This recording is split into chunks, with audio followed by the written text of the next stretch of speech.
I mean, what do you do with that? They gotta do something. The answer is that you get louder, you get stronger, and you don't go away. You double down until you get what you want. Or remember, they work for us. So it sounds like to me, you've made the case that there are certain things they need to do but aren't doing, then they need to be out of a job, and you get someone there who will. Okay. Yeah. Any more, Nita? No, that's Here. You mentioned something about a bill about banning the Bible. Okay, Can you kind of- I know she mentioned it, yes. Can you kind of bring that up again? Okay, really quick, so it's 2943, AB 2943. This bill, it particularly irritates me because my assemblyman is Almer Atsuchi, and he declared on the floor, they call it the green floor of the state assembly, well, religion and religious beliefs have to evolve with the times. I don't think so. Okay, when something is true, it doesn't have to evolve. Okay, you know what? He needs to evolve out of office. That's my answer to that. This is a bill which is criminalizing any treatment, teachings, or direction for people who are in same-sex behaviors or have same-sex attractions to be set free from those, or to live, heterosexual, to live male-female relations, and also to accept the gender they were born in. Really, that's what should be dealt with. These are people in bondage to lies and shame. And the answer is to give them the truth. That's what sets them free. I can already tell you now there is a massive movement by the California Family Council. They're based in Riverside.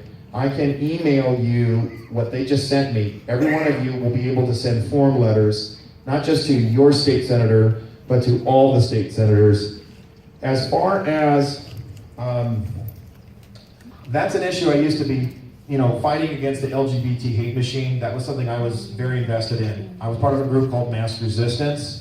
I can get the contact information for that group in touch with your presidents and help you to get on board with them. They have a network in the state we're trying to build. It's starting to wake up a little more, especially when it comes to how our kids' educational opportunities have been attacked. So those are the steps I can take there. That's not an issue I've been organizing on as much, but I can definitely help get many of you involved in this room with people who can start organizing protests at the state capitol, getting in touch with legal teams to ensure that the legislators feel the heat even before they vote.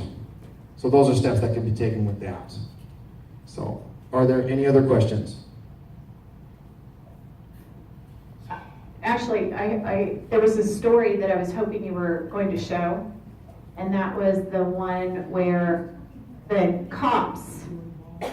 Can you tell us what happened briefly? I know we're running out of time, but I think that's a really good story to share. Okay, one thing I hope that I haven't done is I've shown some pretty intense moments, but I've shown you pretty much the worst case scenarios and how in every one of them we came out on top, we won, we didn't lose. So that to me is, in spite of any pressure you'll face, you can overcome it with the stuff I've shared with you. So just to show how scared your assembly members have become, I'm talking about a Republican now. There was this terrible deal that passed last April or last June. I'm sorry, it was the cap and trade deal that Chad Mays spearheaded. And 8 Republicans, along with the Democrats, voted to raise your gas tax, not just 13 cents, but another 72 cents with this corrupt, abortive Wall Street scam called cap and trade. So we went after Chad Mays. We actually shut down one of his fundraisers in Ontario. We showed up before any of the donors did. They shut the meeting down. So Chad lost a lot of money that day. Then we went to Assemblyman Mark Steinorth. Mark Steinorth is a Republican in Rancho Cucamonga, and yet he voted for this cap and trade perversion. We and about 10 of us, remember I said don't go alone. I think it was actually more than 10. We showed up at the door, we knocked on the door, we says, we want to sit down and we want to talk to the chief of staff. We want to speak to the assemblyman and ask him to explain why he voted for this.